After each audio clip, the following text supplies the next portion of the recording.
ಎಲ್ಲರಿಗೂ ನಮಸ್ಕಾರ. ನಾನು ವಾಣಿ ರವಿಕುಮಾರ್ ಮಾತಾಡ್ತಾ ಇದ್ದೀನಿ.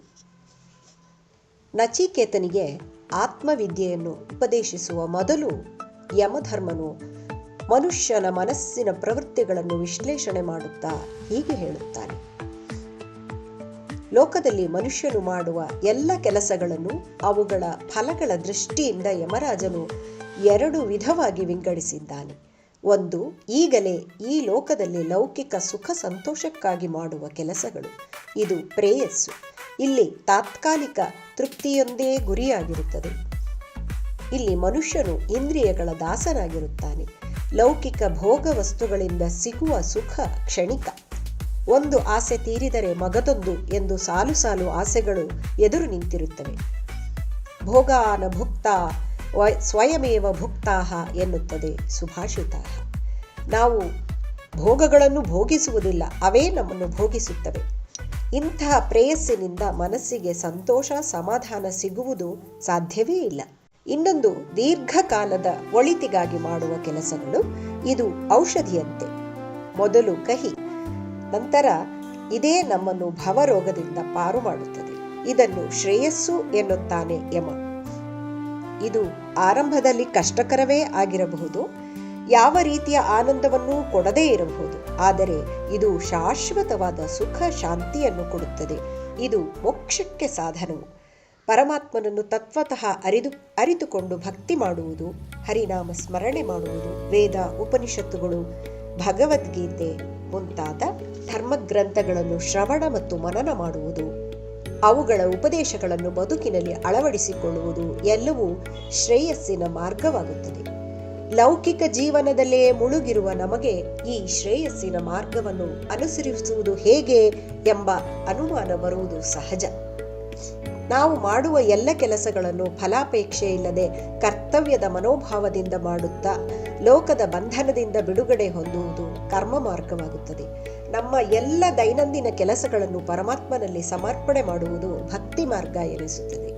ಪರಮಾತ್ಮನ ಸ್ವರೂಪವನ್ನು ತತ್ವತಃ ಅರಿತುಕೊಳ್ಳುವುದು ಜ್ಞಾನ ಮಾರ್ಗ ಎನಿಸುತ್ತದೆ.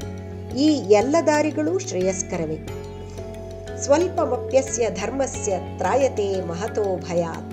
ನಿಷ್ಕಾಮ ಕರ್ಮದ ಸ್ವಲ್ಪ ಮಾತ್ರ ಸಾಧನೆಯೇ ಮೃತ್ಯು ರೂಪದ ಮಹಾಭಯದಿಂದ ರಕ್ಷಿಸುವುದು ಎಂದು ಕೃಷ್ಣ ಗೀತೆಯಲ್ಲಿ ಹೇಳಿದ್ದಾನೆ.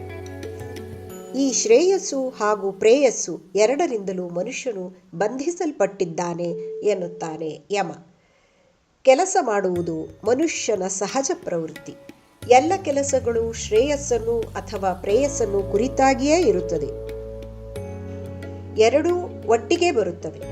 ಅವನು ಈ ಎರಡರಲ್ಲಿ ಒಂದನ್ನು ಅನುಸರಿಸಿಯೇ ಕೆಲಸ ಮಾಡಬೇಕಾಗುತ್ತದೆ. ಆದ್ದರಿಂದಲೇ ಮನುಷ್ಯನು ಇವುಗಳಿಂದ ಬಂಧಿಸಲ್ಪಟ್ಟಿದ್ದಾನೆ ಎಂದು ಶ್ರುತಿಯು ಹೇಳಿರುವುದು. ಶ್ರೇಯಸ್ಸಿನ ಮಾರ್ಗವನ್ನು ಆರಿಸಿಕೊಂಡು ಕೆಲಸ ಮಾಡುವವನು ಶಾಶ್ವತವಾದ ಪರಮಾನಂದವನ್ನು ಹೊಂದುವನು. ಶ್ರೇಯಸ್ಸು ಹಾಗೂ ಪ್ರೇಯಸ್ಸಿನ ಬಗ್ಗೆ ತನ್ನ ವಿವರಣೆಯನ್ನು ಮುಂದುವರಿಸುತ್ತಾ ಯಮಧರ್ಮನು ಹೀಗೆ ಹೇಳುತ್ತಾನೆ. ಶ್ರೇಯಶ್ಚ ಪ್ರೇಯಶ್ಚ ಮನುಷ್ಯಮೇತ ತೌ ಸಂಪರೀತ್ಯ ವಿವಿನಕ್ತಿ ಧೀರಃ.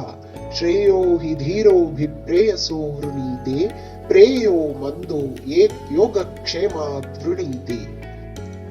ಶ್ರೇಯಸ್ಸು ಪ್ರೇಯಸ್ಸು ಮನುಷ್ಯನ ಬಳಿಗೆ ಬರುವುದು.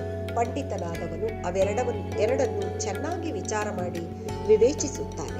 ವಿವೇಕಿಯು ಪ್ರೇಯಸ್ಸನ್ನು ಬಿಟ್ಟು ಶ್ರೇಯಸ್ಸನ್ನು ಆರಿಸಿಕೊಳ್ಳುತ್ತಾನೆ. ಮೂಢನು ಯೋಗಕ್ಷೇಮಕ್ಕಾಗಿ ಪ್ರೇಯಸ್ಸನ್ನೇ ಆರಿಸಿಕೊಳ್ಳುತ್ತಾನೆ. ನಾವು ಜೀವನದಲ್ಲಿ ಪ್ರತಿ ಸಮಸ್ಯೆ ಅಥವಾ ಸವಾಲುಗಳನ್ನು ಎದುರಿಸುವಾಗ ನಮಗೆ 2 ಕವಲು ದಾರಿಗಳು ಗೋಚರಿಸುತ್ತವೆ. ಒಂದು ಸುಗಮವೂ ಸುಖಮಯವೂ ಆದ ಎಲ್ಲರೂ ಓಡಾಡುವ ಹೆದ್ದಾರಿ. ಇನ್ನೊಂದು ಕಷ್ಟಕರವೂ ಅತಿ ಪ್ರಯಾಸಕರವೂ ಆದ ಮಾರ್ಗ. ದೃಢ ಪ್ರಯತ್ನ ಮಾಡಿ ಕಠಿಣವಾದ ದಾರಿ ಆರಿಸಿ ನಡೆದರೆ ಸಿಗುವ ಆನಂದ ಶಾಶ್ವತವಾದದ್ದು. ಇದು ಪರಮಾತ್ಮನನ್ನು ಸೇರುವ ಆತ್ಮಜ್ಞಾನದ ಹಾದಿ. ಇದನ್ನು ಶ್ರೇಯಸ್ಸು ಎನ್ನುತ್ತಾನೆ ಯಮಧರ್ಮ. ನಮಗೆ ಸಮಸ್ಯೆ ಬಂದಾಗ ಪರಿಹಾರ ನೀಡಲು ಭಗವಂತನೇನು ಎದುರಿಗೆ ಬಂದು ಕೈ ಬೀಸಿ ಕರೆದು ಮಾರ್ಗದರ್ಶನ ಮಾಡುವುದಿಲ್ಲ. ನಮ್ಮ ವಿವೇಕವಾಣಿಯನ್ನು ಆಲಿಸಿ ನಮ್ಮ ಸ್ವಂತ ಪ್ರಯತ್ನದಿಂದ ಸಮಸ್ಯೆಗಳನ್ನು ಹೇಗೆ ಬಗೆಹರಿಸಿಕೊಳ್ಳಬೇಕು. ಮನಸ್ಸಿನಂತೆ ಮಾನವ. ನಾವು ನಮ್ಮ ಮನಸ್ಸಿಗೆ ಧರ್ಮ, ಕರುಣೆ, ನೀತಿ, ಸ್ನೇಹ, ಪರೋಪಕಾರ ಈ ವಿಷಯದಲ್ಲಿ ತರಬೇತಿ ಕೊಟ್ಟರೆ ಅವೇ ನಮ್ಮ ಸಂಸ್ಕಾರಗಳಾಗುತ್ತವೆ.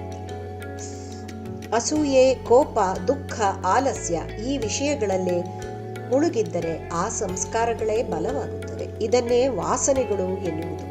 ಆ ರೀತಿಯ ಯೋಚನೆಗಳು ಬಂದಾಗ ಅದೇ ರೀತಿಯ ವರ್ತನೆಯನ್ನು ನಾವು ತೋರಿಸುತ್ತೇವೆ.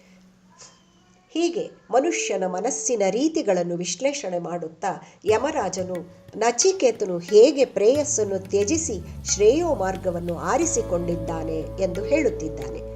ಎಲೈ ನಚಿಕೇತನೆ, ನೀನು ಪ್ರಿಯವಾಗಿಯೂ ಸಂತೋಷಕರವಾಗಿಯೂ ಕಾಣುವ ಬಯಕೆಗಳನ್ನು ವಿವೇಚಿಸಿ ಅವುಗಳನ್ನು ತ್ಯಜಿಸಿದ್ದೀಯೆ. ಯಾವುದರಲ್ಲಿ ಬಹಳ ಜನರು ಮುಳುಗಿರುವರೋ ಅಂತಹ ಧನಮಯವಾದ ನಿಂದ್ಯವಾದ ಮಾರ್ಗವನ್ನು ನೀನು ಬಯಸಲಿಲ್ಲ. ತಾನು ತೋರಿಸಿದ ಆಮಿಷಗಳಿಗೆ ಸ್ವಲ್ಪವೂ ವಿಚಲಿತಗೊಳ್ಳದೆ ಅವುಗಳನ್ನು ತಿರಸ್ಕರಿಸಿದ ಧೀರ ಬಾಲಕ ನಚಿಕೇತನನ್ನು ಯಮರಾಜನು ಬಹುವಾಗಿ ಮೆಚ್ಚಿ ಹೊಗಳುತ್ತಿದ್ದಾನೆ. ಭೂಲೋಕದಲ್ಲೇ ಅತ್ಯಂತ ಶ್ರೇಷ್ಠವಾದ ಭೋಗ ಸಾಮ್ರಾಜ್ಯಗಳ ಕೊಡುಗೆಯನ್ನು ತುಚ್ಛೀಕರಿಸಿ ಪರಮ ಪುರುಷಾರ್ಥವಾದ ಆತ್ಮಜ್ಞಾನವನ್ನು ಕೇಳುತ್ತಿದ್ದಾನೆ ನಚಿಕೇತ. ಇಂತಹ ಅತ್ಯುತ್ತಮ ಶಿಷ್ಯನನ್ನು ಕಂಡು ಮೃತ್ಯುದೇವತೆ ಪರಮಾನಂದ ಪಡುತ್ತಿದ್ದಾನೆ. ವಿದ್ಯೆ ಎಂದರೆ ಶ್ರೇಯಸ್ಸು ಹಾಗೂ ಅವಿದ್ಯೆ ಎಂದರೆ ಪ್ರೇಯಸ್ಸು. ಎರಡರ ದಾರಿಗಳು ಬೇರೆ ಬೇರೆ ಆದವು. ಒಂದು ಬೆಳಕಾದರೆ ಇನ್ನೊಂದು ಕತ್ತಲೆ. ವಿದ್ಯೆ ಮೋಕ್ಷಕ್ಕೆ ಕಾರಣವಾದರೆ ಅವಿದ್ಯೆ ಸಂಸಾರಕ್ಕೆ ಕಾರಣ. ಯಾವ ಭೌಗಿಕ ಆಸೆಗಳಿಗೂ ಮರುಳಾಗದ ನಚಿಕೇತ ಮೋಕ್ಷ ವಿದ್ಯೆಗೆ ಅತ್ಯಂತ ಯೋಗ್ಯ ವಿದ್ಯಾರ್ಥಿ ಎಂದು ಯಮಧರ್ಮನು ಭಾವಿಸುತ್ತಿದ್ದಾನೆ. ಮುಂದಿನ ಉಪದೇಶಕ್ಕಾಗಿ, ನನ್ನ ಮುಂದಿನ ವಿಡಿಯೋಕ್ಕಾಗಿ ನಿರೀಕ್ಷಿಸಿ. ನಮಸ್ಕಾರ.